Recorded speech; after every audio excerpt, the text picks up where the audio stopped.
신상 언박싱. 쏟아지는 신상 속에서 좋은 아이템들을 픽해서 여러분께 언박싱해드리는 신상 언박싱 코너입니다. 우리나라에서 유난 떤다, 튄다라는 말은 칭찬보다는 비난에 가깝죠. 그런데 생각해보면요. 세상은 유난 떨고 유별나게 사는 사람들 덕에 발전해 나가는 것 같아요. 유난스럽게 환경을 걱정하고 유난스럽게 이웃을 배려하고 유난스럽게 건강하고 올바르게 사려는 사람들이 많아져야 좋은 세상이 온다고 믿습니다. 오늘은 유난 떨며 사는 법 한번 배워보려고요. 오늘도 유난 떨며 삽니다의 책 저자 박현선 작가님 줌으로 만나봅니다. 작가님 안녕하세요. 네, 안녕하세요. 반갑습니다. 반갑습니다. 핀란드 사람들은 왜 중고 가게에 갈까? 이 책이 전작이시죠? 네. 이 책도 그렇습니다. 참 많은 분들이 보시고 많은 영감과 감동을 받은 책이라고 제가 알고 있는데, 그럼 작가님께서 핀란드에서 언제부터 언제까지 사신 거예요? 제가 한국에서 대학을 졸업할 때가 2005년도였는데요. 그때 갔다가 3년 전 2019년도에 돌아왔습니다. 굉장히 오래 계셨네요. 네. 그럼 몇 년이죠? 한 15년? 14년. 14년 그 정도. 네. 그곳에서 결혼도 하시고 아이도 낳고 그러신 것 같더라고요. 책을 보니까. 예, 맞습니다. 왜 핀란드로 대학 졸업하고 이주하셨어요? 한국에서 대학을 졸업할 때가 다가오니까 막연히 다른 나라에 가서 공부를 하고 살아보고 싶다는 생각을 했는데요. 저는 그때 조금은 생소한 핀란드를 선택했습니다. 당시에 자일리톨, 휘바히바 국내에 조금 알려져 있을 뿐 아직은 거리감이 좀 느껴지는 나라긴 한데요. 저는 대학에서 가구 디자인을 전공을 했었는데 핀란드 디자이너가 만든 가구가 제 인상에 깊이 남았었습니다. 네. 우리나라에서는 쉽게 볼 수 없는 자작나무를 많이 사용해서 만들었었는데요. 그리고 결정적으로 당시에는 학비가 외국인에게도 무료였습니다. 그렇군요. 네. 그 유난 떨며 살게 된 시작이 그러면 핀란드에서부터라고 생각해도 될까요? 네, 저도 그렇게 생각합니다. 네. 그전에는 그냥 평범한 우리가 그냥 같은 교육을 받고 같은 형태의 집에 살고 그 사람들이 느낄 수 있는 그런 평범한 생각과 삶을 살다가 핀란드라는 너무나 전혀 새로운 나라에 가서 어떻게 보면 다시 리뷰팅이 되신 거군요, 작가님께서. 네, 그럴 시간을 가질 수 있었던 것 같습니다. 네. 그 경험들을 이 오늘도 유난 떨며 삽니다라는 책에 참 잘 녹여 놓으셨더라고요. 제가 굉장히 재미있게 봤고 많은 도전도 받았는데, 그럼 유난 떨며 사는 법을 좀 알아보도록 하겠습니다. 첫 번째로 작가님이 유난의 첫 번째 파트, 환경 보호예요. 작가님이 좀 자랑할 수 있는 환경을 위한 유난 어떤 게 있으세요? 저도 사실은 꾸준하게 소비랑 폐기의 굴레에서 빠져나기 어려운 일반적인 현대인이고 제 주변에 저보다 훨씬 더 적극적으로 실천하고 계시는 분들이 많아서 제가 환경보호에 특별히 더 주의를 기울인다고 말하기는 매우 부끄러운데요. 그래도 일상적으로 제가 실천하는 것들을 말씀을 드리자면 제 책에서도 언급을 했듯이 핀란드에 살았을 때는 중고 가게에서 생활용품을 정말 많이 구입했었습니다. 네. 우리나라도 온라인을 중심으로 중고 거래가 발달을 했는데요. 핀란드의 경우에는 오프라인 중고 가게가 정말 많습니다. 중고로 물건을 구매하는 게 경제적인 소비인 것을 떠나서 생산과 소비의 사이클에서 소비와 폐기라는 수동적인 역할을 맡고 있는 소비자가 단순히 폐기 대신에 물건의 수명을 늘리는 능동적인 주체가 될 수 있다는 의미를 가집니다. 그래서 물건이 애초에 제작된 의도대로 최소한의 수선만을 거쳐서 계속 사용하는 중고거래가 자원이 폐기되는 대신에 순환할 수 있는 소비를 선택함으로써 인간이 만드는 쓰레기를 줄여나가는 데 그 목적을 두고 있습니다. 그리고 제가 장을 볼 때에는 장바구니와 함께 낮게 과일이나 채소를 담을 수 있는 주머니를 항상 챙겨 다니고요. 그리고 음식을 테이크아웃 할 때는 용기를 가지고 갑니다. 제가 한국에 돌아온 직후에 코로나 사태가 시작되었는데요. 외식을 하기가 어려워져서 배달을 시켰는데 포장 쓰레기가 너무 많은 것을 보고 맞아요. 네, 그다음부터는 배달보다는 테이크아웃, 그리고 테이크아웃을 할 때는 유리 용기를 가지고 나가서 음식을 받아오고 있습니다.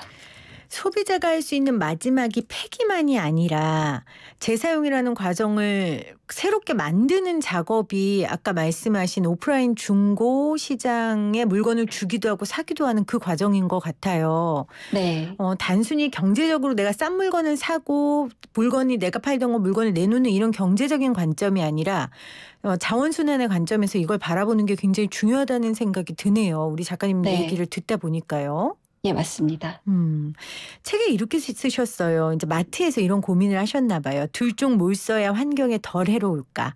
네. 둘 중 뭘 써야 그나마 여러 번 사용할 수 있을까? 둘 중 뭐가 더 차악일까? 종이와 비닐 쓰레기 두 개의 잘못된 선택지 앞에 무엇을 골라도 마음이 편하지 않았다. 그래서 고민 끝에 내린 나름의 결론은 흙이 많이 묻은 채소가 아니고서는 그냥 낱개로 카트에 담는 것이었다.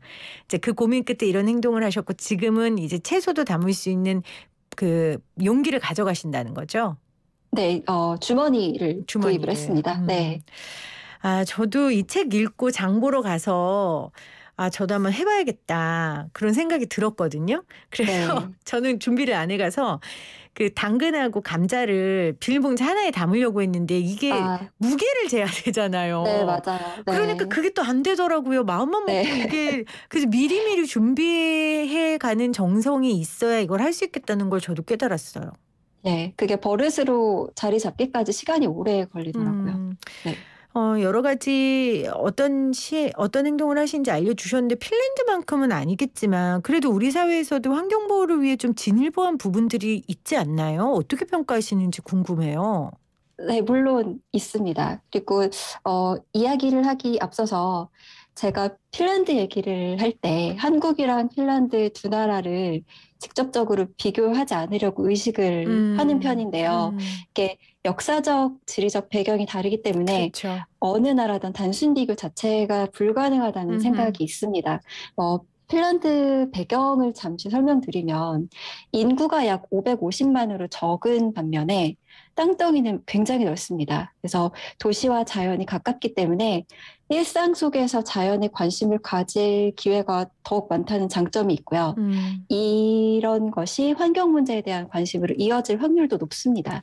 하지만 우리나라는 인구가 많고 땅덩이가 작죠. 그래서 이렇게 말씀을 드리면 타고난 지리적인 요건을 바꿀 수 있는 게 아니기 때문에 우리에겐 그럼 절망적이지 않냐라고 느끼실지도 모르겠습니다. 하지만 제가 먼저 이렇게 말씀을 드리는 이유는 지금 우리가 느끼는 차이는 그들이 훨씬 더 뛰어나기를 타고나서가 아니라는 점을 전달하고 싶어서입니다.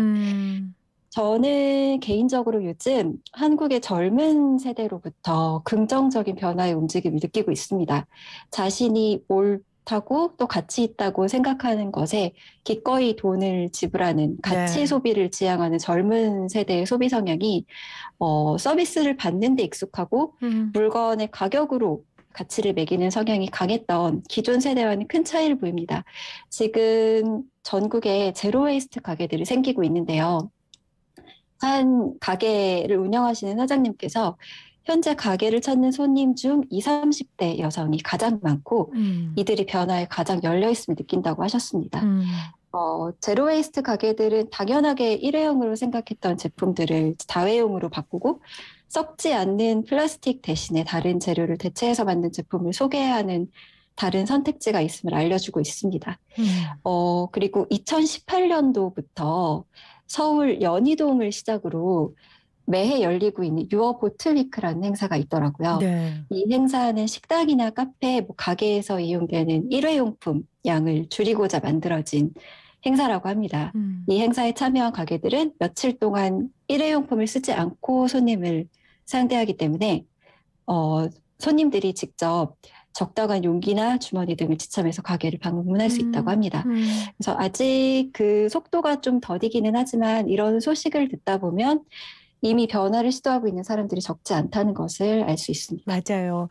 저희도 같이 소비하는 청년들 또 그 기업가들 이야기 많이 소개해 드리고 있거든요. 네. 변화가 이미 시작되고 있고 그 변화의 물결에 함께 동참해 달라는 말씀으로 이제 저희가 그런 아이템들을 다루고 있는데 그런 면에서 이 오늘도 유난 떨며 삽니다라는 책은 굉장히 여러분들께 동기부여가 될 것 같아요. 그래서 우리 작가님께서 몇 분 선물로 책을 주라고 저희한테 선물을 주셔서요.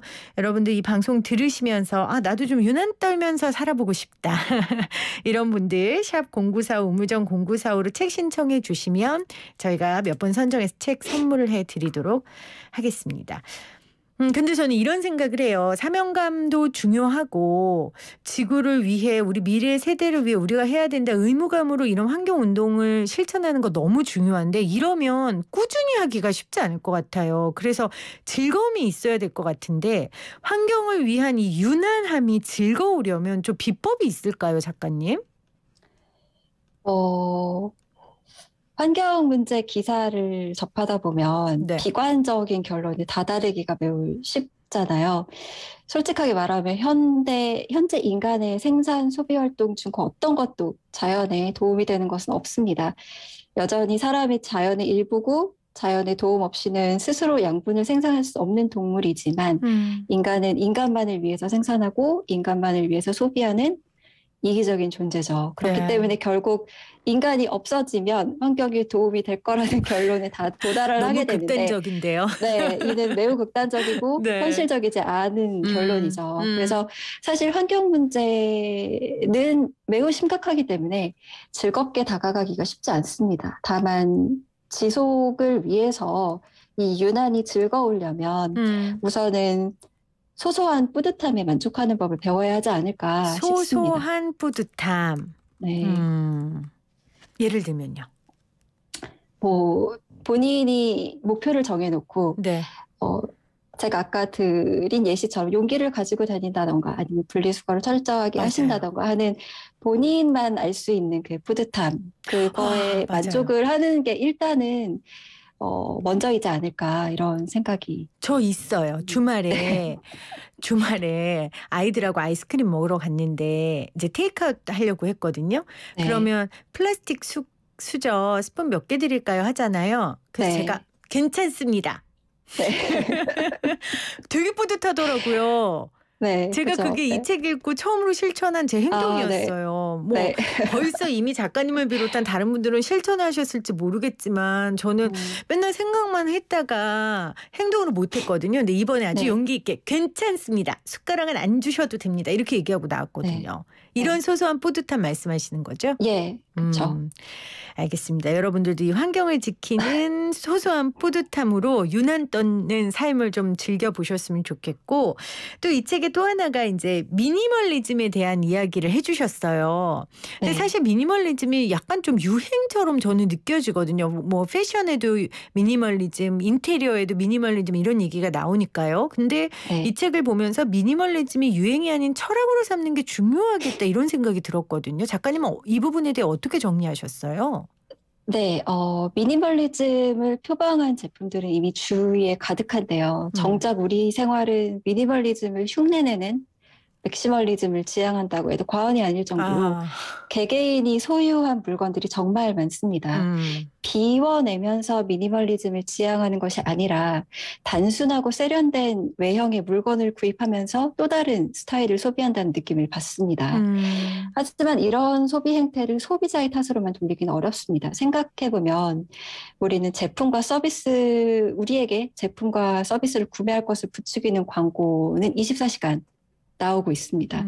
과한 생산과 과한 소비는 결국 과한 폐기로 이어질 수밖에 없고요. 빠르게 만들어진 물건들은 쉽게 손에 들어와서 일회성 기억을 남기고 잊혀지고 또 대체됩니다. 네. 소비 이후의 폐기는 당연한 거지만 폐기물에 대한 해결책은 사실 그 누구도 알지 못해서 이렇게 잘 만들어진 쓰레기들이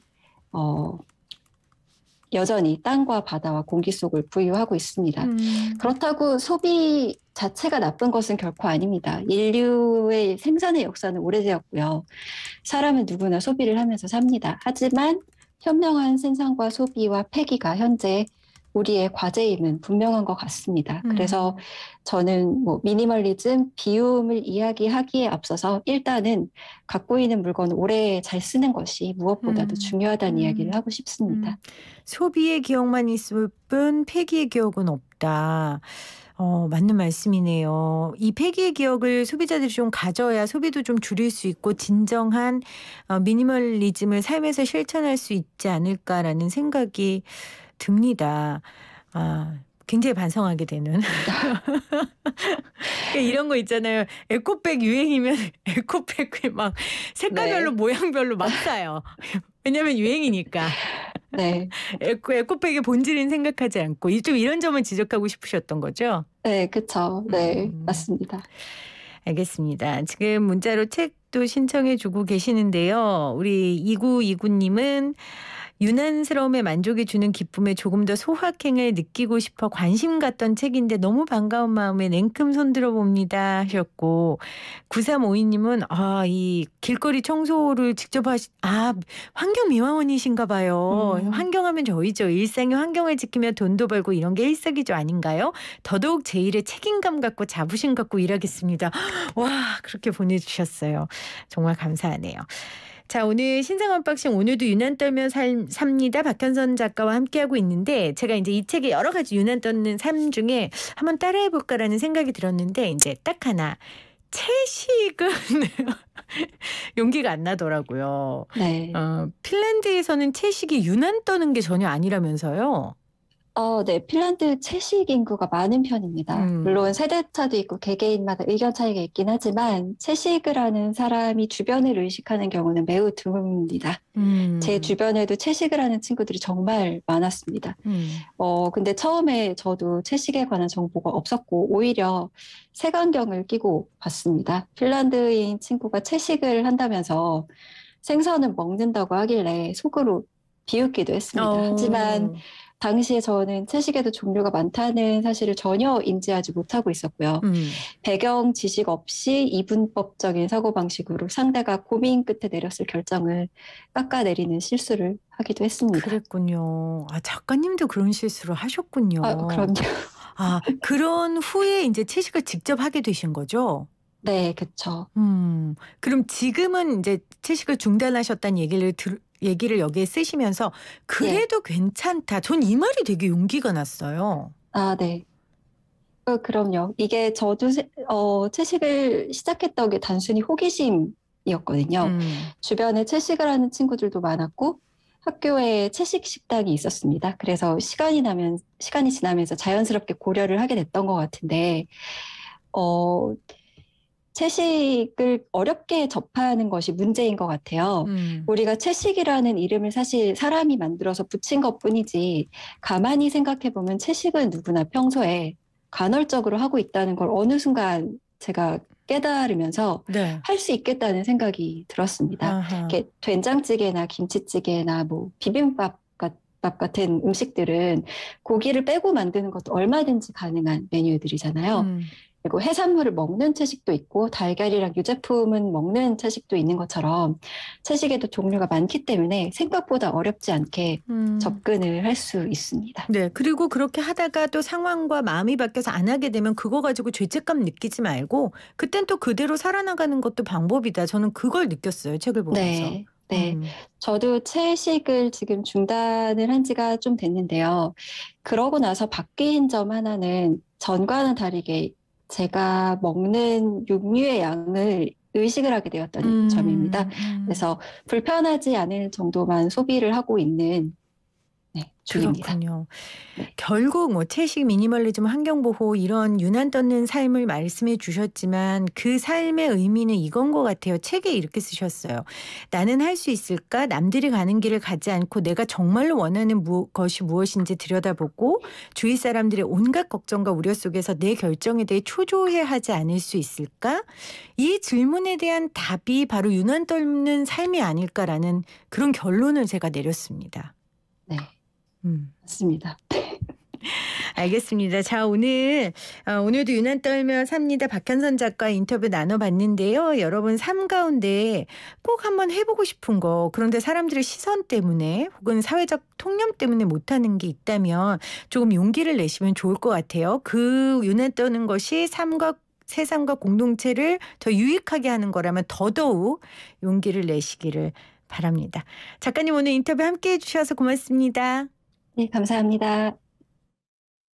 팀장님, 아직도 메일로 피드백 주고받으세요? 사내 이메일, 인트라넷, 이제 그만! 메신저로 소통해요 잔디 프로젝트 관리해요 잔디 화상회의 재택해요 업무 효율 올려봐요 필수 업무 협업들 잔디